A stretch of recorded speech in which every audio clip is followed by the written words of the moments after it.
Hello po mga kababayan, si Dante Maravillas.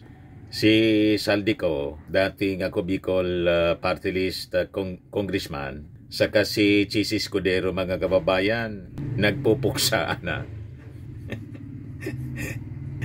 Talaga po, ang politika talaga mga kababayan. Yung mga dating magkakakampi, magkakaaway na.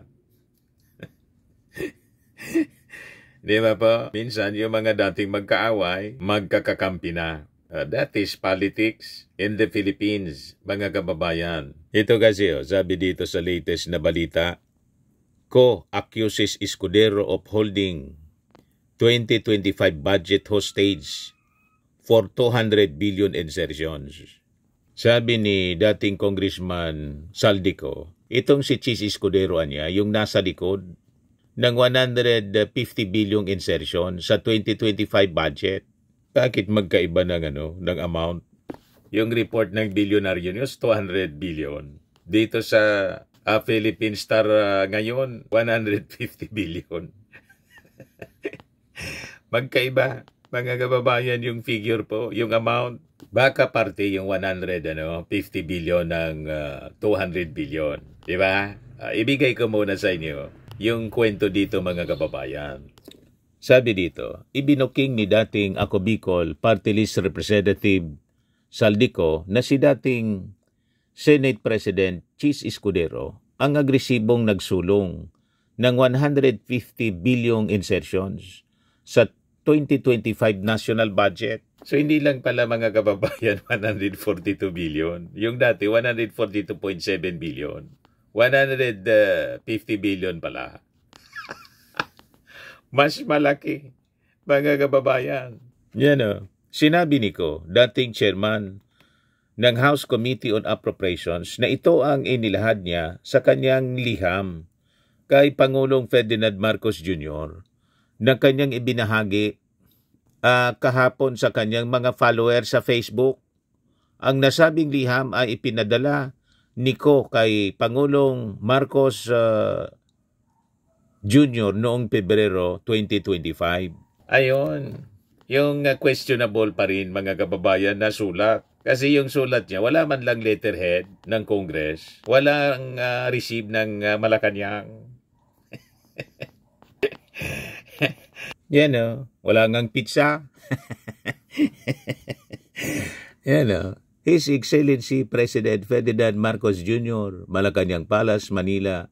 Dear Mr. President, yan ang sulat ni Saldico. Wala mang receive. Malamang gawa-gawa lang ito, mga kababayan, ni Saldico. Parang yung kanyang video. Wala mang receive ng Palasyo Malacanang. May pirma niya.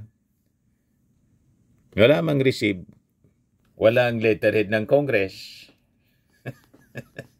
Bagad rin lang. Para palabasin, sumulat siya sa ating Pangulong Bongbong Marcos para magsumbong. Kaya talaga importante si Saldico po umuwi para yung mga kwento niya i-substantiate niya. Dapat sinumpa ang salaysay. Minsan nga po, yung sinumpa ang salaysay, piki pa. Importante na yung kwento, sinumpa ang salaysay. Tulad ng sinumpa ang salaysay ni Gutesa, after na sumpaan, na-discover peke yung notaryo. Tapos, after nabasahin po, with contodo coaching ni Marcoleta, hindi na nagbalik sa Senado. Malinaw yung objective po para siraan lang si Martin Romualdez at saka yung ating Pangulo. Kaya hindi mo obra yung mga panggagatong nila sa people power. Kahapon may trillion peso march. Konti lang yung pumunta.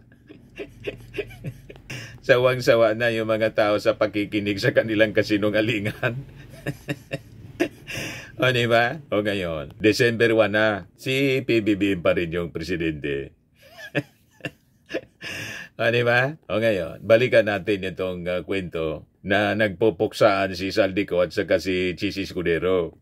Ang nasabing liham na 7 pahina ayon kay Ko naglalaman ng mga detalye sa insertion sa panukalang 2025 National Budget na kasalukuyang tinatalakay sa Senado. Si Escudero ay nanungkulan bilang Senate President mula May 2024 hanggang September 8, 2025. Base sa revelasyon nito, ang 150 billion daw, parte ito ng kabuang 200 bilyong panukalang insertions sa 2025 outlay na nilagay sa pondo ng Department of Public Works and Highways.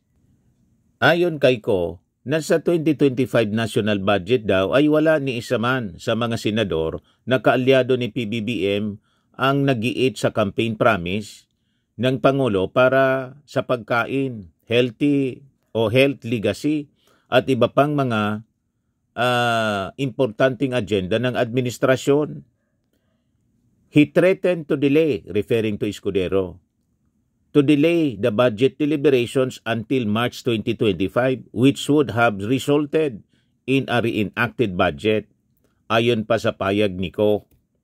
Nilaglag mga kababayan ni Saldico si Chisi Escudero, parehas Bicolano. Si Saldico taga rito sa amin sa Legazpi. Si Chisi Escudero taga Sorsogon City. Nagpupuksaan mga kababayan ngayon. Ayon kay Ko, nais ni Escudero ang 200 bilyong alokasyon sa Senado na ini-adjust sa 150 bilyon kung saan 145 bilyon ang nasa DPWH at 5 bilyon para sa AKAP or ayuda para sa kapos ang kita program na inilagay sa unprogram funds. Ang natitirang 50 bilyon anya ay inilagay naman sa unprogram funds. Samantalang noong 2023 ay nasa 150 bilyon umano ang alokasyon sa program funds para sa mga ahensya ng gobyerno na itinaas naman sa 165 bilyon pesos noong 2024. So yun, mga kababayan, ang balita ngayon. Kita ninyo? Ganon katindi. So pag-usapan natin itong breakup ng dalawa na dati magkasangga, si Saldico at saka si Chisi Escudero. So makikita ninyo rito, kapag ang dalawang unreliable narrators nag-aaway na, lahat gusto nang idamay. Di ba po? Pero ang hindi matatakasan ng mga kababayan na katotohanan, dito natin makikita na sila lang talagang may control sa BICAM. At lumalabas po sa mismong kwento nila, sila talaga yung nagtulak ng nakababaliw na bilyon-bilyong insertions. Hindi nga lang pala 150 billion out of 200 billion pesos na pundo. So walang pirma ng receipt, walang patunay. At ang mas malinaw pa sa sikat ng araw, ika nga, walang kinalaman po si dating Speaker Martin Romualdez. Sila yung nag-uusap.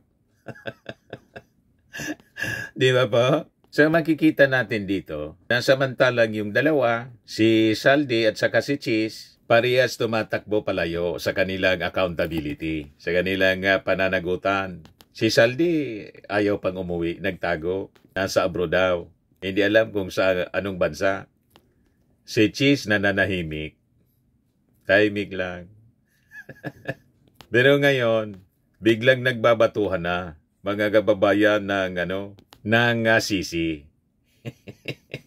So ang tawag po sa mga ginagawa ngayon ni Saldico ay isang distance and dump operations. Dumidistansya. Kapag nalalapit yung peligro, dumidistansya siyempre. Then ilalaglag yung kapartner niya, ilalaglag si Chis Escudero. Ang masaklap, nagtuturo ng ibang tao kahit hindi naman po involved.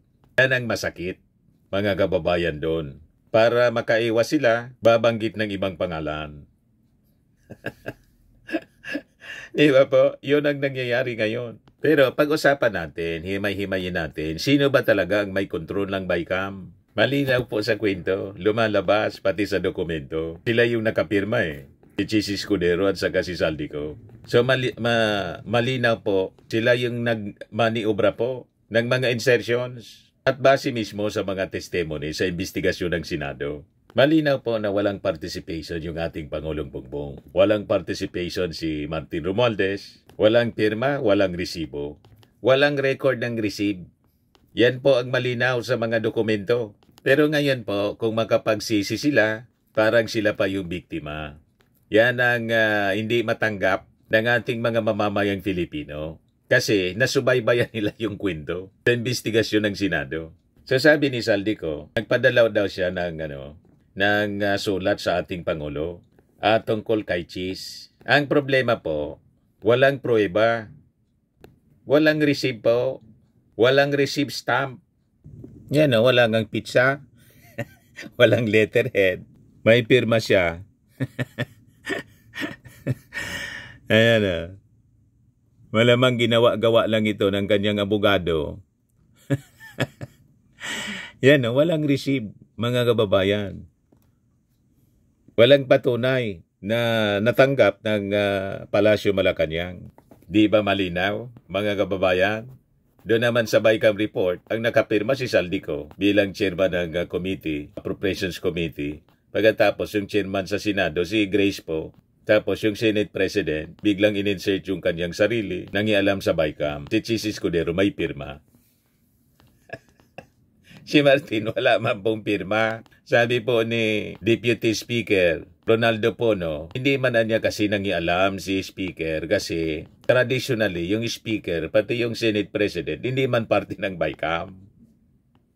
So paano kayong magtuturo tungkol sa issue ng insertions? Di ba? Walang official copy sa Office of the President ng sulat. Walang official lag.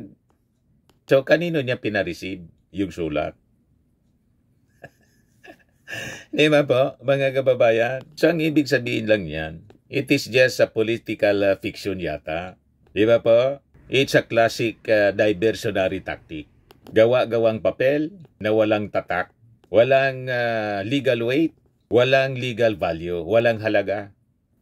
Kailang ang mas malala, mga kababayan, dinamay ang taong wala mang kinalaman, si Martin Romualdez. Pinag-iinitan nila si Martin Romualdez. So ang malinaw, sabi ni Saldico mismo, si Cheese Escudero, ang gustong magpasok ng 200 billion yung insertions po.